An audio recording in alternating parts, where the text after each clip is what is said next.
ফেরাউন বলেছিল লাইন ইত্তাখাযতা ইলাহান গায়রি লাজআলান্নাকা মিনাল মাসজুনিন, আমি ছাড়া অন্য কোন ইলাহ আছে বলে যদি বিশ্বাস করো সোজা জেলে ঢুকে যাবে।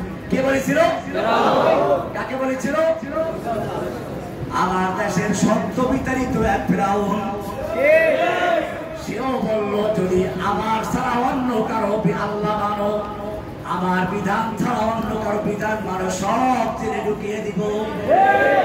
সব কোরআনের পাখিদেরকে জেলে ঢুকিয়ে সে জেলে পড়ে রেখেছিল, নির্যাতন করেছিল। আমাকে 7 মাস পর্যন্ত মোটা মোটা লোহার রড পেড়ি পরিয়ে বরগুনার অন্ধকার এক জেলের ভিতরে আমাকে আটকে রেখেছে। কোমর ব্যথা হয়ে গেছে, হাঁটু ব্যথা হয়ে গেছে, জয়েন্ট লেগে গেছে, এখন আমি হাঁটতে পারি না। অপরাধ কি ছিল? আমি বলেছিলাম তোমার বাবার জন্য আইন করেছো, তোমার বাবার সমালোচনা করলে, তোমার বাবাকে নিয়ে কটূক্তি করলে, প্রথমবার করলে 14 বছর, দ্বিতীয়বার করলে যাবতীয়।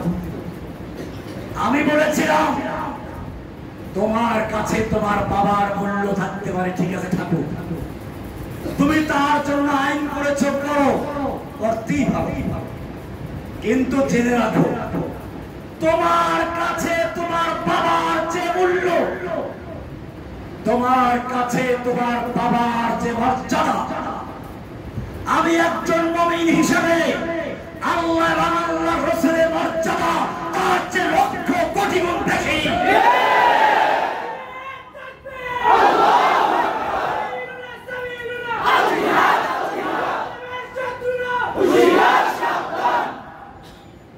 তোমার বাবার জন্য যদি আইন থাকতে পারে, আমার রাসূলের জন্য আইন থাকবে, কোরআনের আইন।